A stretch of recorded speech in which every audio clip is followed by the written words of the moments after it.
Hello, this is Talia Andrews and welcome to TD's Travel Channel Asia edition. Six Senses Resorts and Spas has announced its first two projects in Sri Lanka. The venture, worth $45 million, will see the development of the Six Senses before Galle, a 4.2-hectare resort and spa residential villas on the country's south coast. A second resort, the Six Senses Mira Ladua, will be developed on a 10.9-hectare island nearby. The eco-friendly resort comprises semi-tented structures and is expected to open in late 2012. Thai Airways International has announced its performance results for 2010, with passenger traffic rising 5.9% compared to 2009. The airline added 5% more capacity last year, allowing its load factor to climb 0.8 percentage points to 75.3%.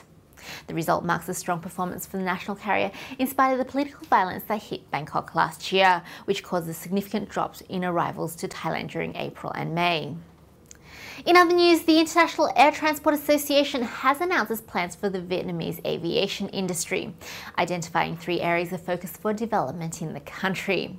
Key focus points for Vietnam include developing global standard technology for air traffic management, more cost-efficient airports and air navigation services, and achieving greater efficiencies through simplifying the business program. By 2014, Vietnam is projected to be the world's 3rd fastest growing market for international passengers and freight, and the 2nd fastest for domestic passengers.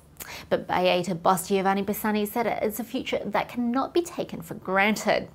Vietnamese aviation must be built and supported by sound policies that take into account that this is a dynamic industry where change is the only constant. And finally, in today's news, having escaped the worst of the floods, residents and businesses of the Gold Coast are offering their support to those affected by the flooding elsewhere in Queensland. More than 120 Gold Coast surf lifesavers have been patrolling the water-filled streets of Brisbane, providing rescue and recovery services to stranded residents. As a sign of how bad the floods are, the lifeguards are using rescue boats and jet skis more commonly seen off the Gold Coast beaches to patrol the suburbs of Brisbane. Many Gold Coast hotels and resorts have offered hundreds of rooms to families displaced by the floods, despite it still being the peak holiday season. Meanwhile, Tourism Queensland has stressed that the majority of the state's tourism destinations are still ready to welcome tourists.